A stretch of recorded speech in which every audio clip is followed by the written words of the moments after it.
So Volkswagen is known for making the people's car, and for years Volkswagen has been doing just that. The company actually slowly started to introduce the consumers into a sportier model. With first they introduced the GT cars, better known today as the Volkswagen GTI, the GLI, the GTE, and the GTD.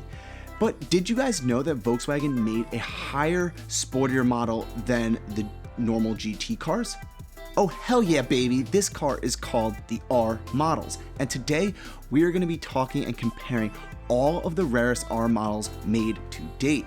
Many of these models actually started life as a humble passenger car, but with some obviously mass improvements from the R department, these cars obviously deserved a different badge. Many of these models were limited production runs and are highly sought after by collectors today. So if you are in the market for a performance Volkswagen, then come along and join us as we dive deep into all you need to know about the Volkswagen R models. For all of you who don't know me, my name is Andrew, and welcome guys to all you need to know about the Volkswagen R models. If you are new to the channel, like always, go down below guys, hit that like button and subscribe to the channel. It really helps out with the YouTube algorithms and helps the video place higher just overall in YouTube. The Volkswagen R models are the king of performance for the Volkswagen brand, and even some of the rarest and most sought after Volkswagens to find today. New, each of these cars represented the pinnacle of engineering and performance for the Volkswagen brand, and sold obviously like hotcakes when they were new. So stick around guys to the end of the video to see kind of what Volkswagen has cooked up for the next generation R model. I'm really hoping for obviously a new anniversary R model in 2024. Now if you guys know the R models, you're gonna kind of assume what that R model anniversary is going to be. So without further ado guys, let's introduce you to all of the legendary R models made by Volkswagen. So to start guys, I've already actually made several detailed videos all about the specific R models that we are going to talk about in this video. If you're interested in one car specifically, I've actually put the links down below in the video for you guys to click on and watch those videos in more detail. I basically go ahead and talk about the history of the cars, what you can actually expect to pay for them, and what makes each R model so special. The introduction of the R models began in 2002 with the concept of the beautiful Volkswagen R32. This car began production in 2003 in Europe, and a limited number were produced in 2004 for the US market. The Mark IV R32 has become known as one of Volkswagen's most popular enthusiast cars to own and has held their value incredibly well over the past 16 years. The incredible 3.2-liter VR6 gave the heart of the R32 some serious exhaust notes that owners compared to the sound of a Wookiee from Star Wars or a trumpet.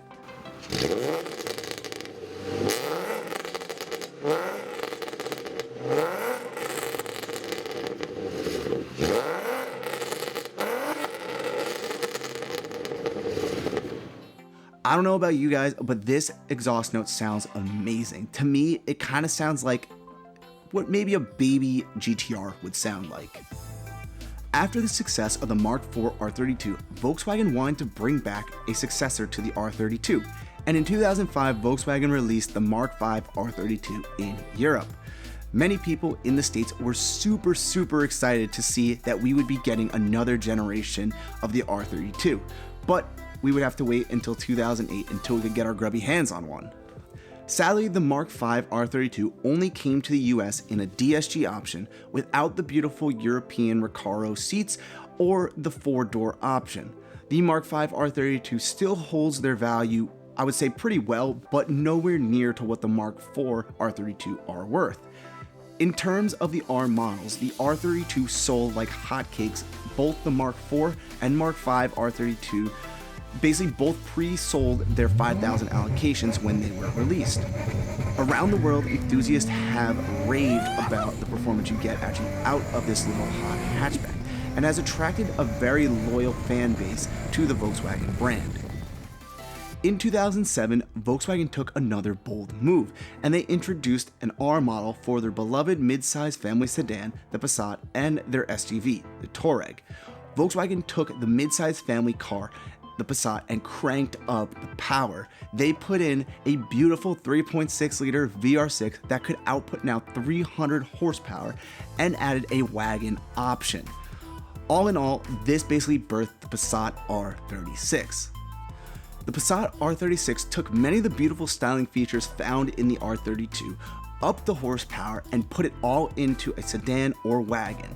Pretty nice and very practical for a family car. This also now finally allowed Volkswagen to compete directly with Audi and BMW in the sport wagon game. This really overall helped Volkswagen's presence in this field and really gave them that next step they needed. The same year Volkswagen released the R36, they also released the SUV R model called the Touareg R50. Now this beast was a monster of an SUV, and it packed a 5.0 V10 twin-turbo TDI that could only output 350 horsepower, but was an absolute torque monster, laying down over 627 foot-pounds of torque. If you're looking for a car that can put the sport back in sport utility vehicle, then this car is perfect for you. And hey, this car can tow basically anything. Just ask Volkswagen.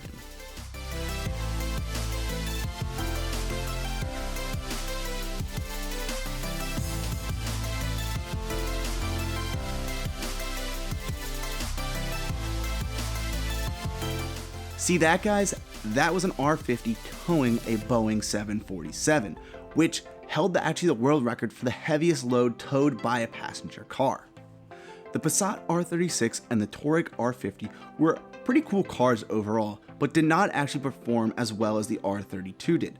Personally, I think this was due to, one, the start of the 2007 financial crisis, which basically deterred many people from buying a $120,000 SUV and also a pretty expensive sport wagon at the time. Volkswagen rebounded from the financial crisis, releasing a new breed of R models. First, the true and proper R model was introduced, the Golf R, which finally allowed Volkswagen to compete with the Subaru WRX STI and the Mitsubishi Evo. Out was the old beautiful VR6 motor, and in was the new updated 2.0 TSI motor, which honestly made this car way faster than the old R32 and way easier to modify. Now for me, guys, this is where I get actually a little annoyed with Volkswagen. In 2011, Volkswagen introduced the R line option on the Passat, Touareg, Tiguan, Jetta, and basically every model that they have. Volkswagen offered an R line as a package on their cars, not a trim. Direct quotes from Volkswagen there. Their idea was for fans to actually now stand out more than the standard model, which, cool, that's actually a pretty good idea, but what do you actually get for the R package? Overall, guys, the R cars did not receive any performance upgrades. Instead, they actually received the R line badge, new bumpers, larger wheels, and an upgraded infotainment screen, and then some other little goodies on the interior of the car. Nothing, and I mean nothing, related to performance upgrades. So basically the R line is basically a fully spec'd out new car with just new bumpers, which I personally find pretty upsetting.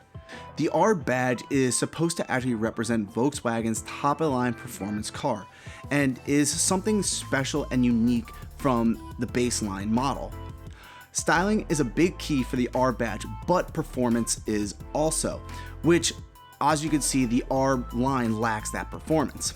The R line completely leaves off the performance aspect, which I personally think makes the car deserve the R badge in the first place. If you're looking for, say, a fully optioned Passat, Touareg, or Jetta, the R line is still available for sale in the US and could be a great option car for you. As you guys can see, the R32, the R36, the R50, and the Golf R are true representations of what the R badge stands for: performance, reliability, and a piece of art. Volkswagen, I personally think, really dropped the ball when they introduced the R line, and I hope that in the future that they make some changes to this lineup. It's pretty simple, guys. Just add some performance to boost that R-line car, and don't just give it that trim package. Performance is what makes that R car deserve that R badge in the first place. So guys, where is Volkswagen planning on going with the future R models? Will they ever return to the beautiful VR6, or will the R model become a more mundane vehicle such as the R line? Well, in 2019, Volkswagen released a new mission statement, Go to Zero, focusing on the group's wide goal to actually achieve a balance sheet CO2 neutral company by 2050. This goal basically introduced by 2025, reducing the total life cycle greenhouse gas emissions of passenger cars and lightweight duty vehicles by 30% compared to 2015 levels.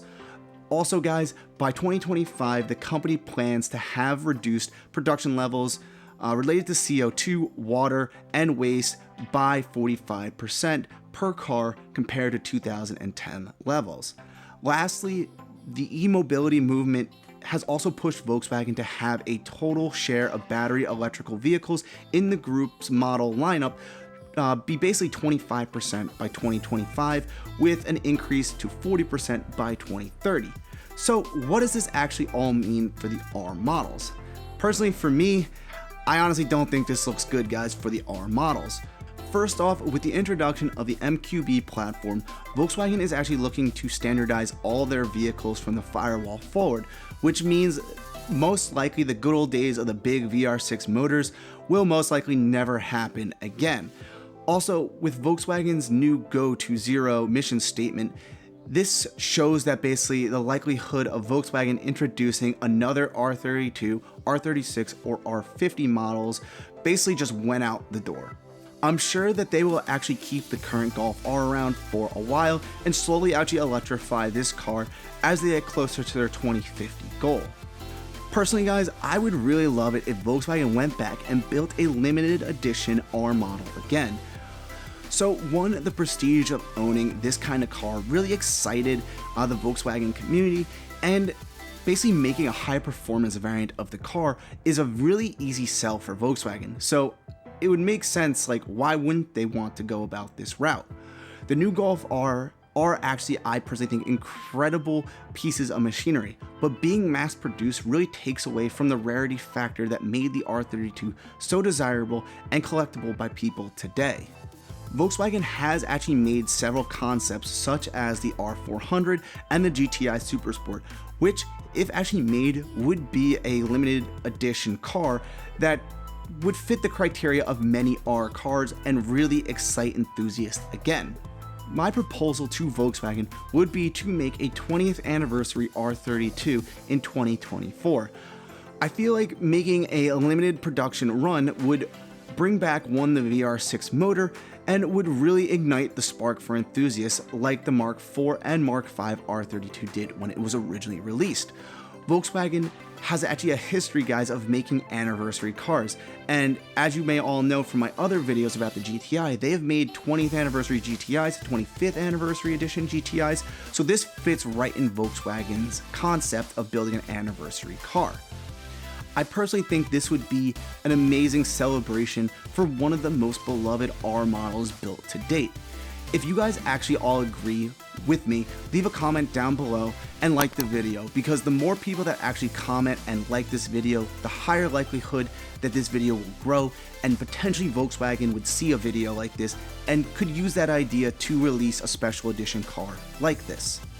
I don't know about you guys, but if Volkswagen ever brings back a limited edition R32, I am for sure going to be on that buying list to buy that car at all costs. I hope you all enjoyed this look into the Volkswagen R models. If you guys enjoyed this video, go down below, guys, hit that like button and subscribe to the channel. If you all want to see more All You Need to Know episodes, let me know in the comments section which cars you'd all like me to do, and if we choose your actual car, I'll shout you guys out in the video. Until next time, guys, my name's Andrew. Peace out. I'll see you guys in the next video.